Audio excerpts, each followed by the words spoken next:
નમસ્કાર, હું Rinku Prajapati public Indian ન્યૂઝમાં આપનું સ્વાગત કરું છું। શરૂઆત કરીએ આજના સમાચારની।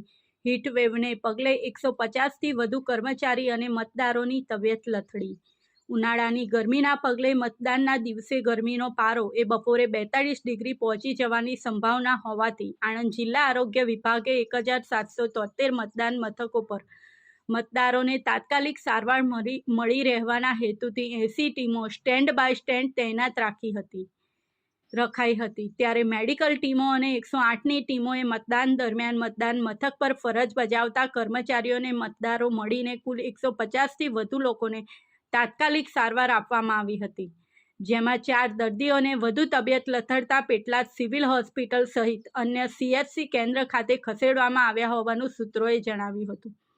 પ્રાપ્ત વિગત મુજબ આણંદ જિલ્લા લોકસભાની ચૂંટણી શાંતિપૂર્ણ માહોલ પૂર્ણ થઈ છે, ત્યારે મતદાન દરમિયાન બૂથ મથકો પર ઉનાળાની ગરમીના પગલે મત આપતા મતદારોને કર્મચારીઓને લૂ લાગવી, તાવ કે માથાના દુખાવા સહિતની બીમારી સપડાય તો તાત્કાલિક સારવાર મળી રહે તે માટે વહીવટી તંત્રએ આદેશ કર્યો હતો, જેના ભાગરૂપે આણંદ જિલ્લાના આરોગ્ય વિભાગે 1900 મેડિકલ કિટ સહિત ORS પેકેટ 80થી વધુ તબીબોની ટીમ હાજર રખાઈ હતી, જેના ભાગરૂપે દિવસ દરમિયાન સામાન્ય તાવ, ચક્કર સહિત અન્ય બીમારીના લક્ષણો જણાઈ આવતા તાત્કાલિક સારવાર આપવામાં આવી હતી। 150થી વધુ કર્મચારીને મતદારોને સારવાર આપવામાં આવતા તાત્કાલિક રાહત થઈ હતી।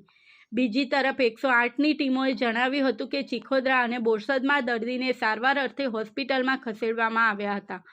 આમ મતદાન પૂર્ણ થતાની સાથે આરોગ્યની ટીમોએ મતદારોને સમયસર સારવાર અપાતા હાશકારો અનુભવ્યો હતો। આ સાથે આજના સમાચારને અહીં સમાપ્ત કરીએ છીએ।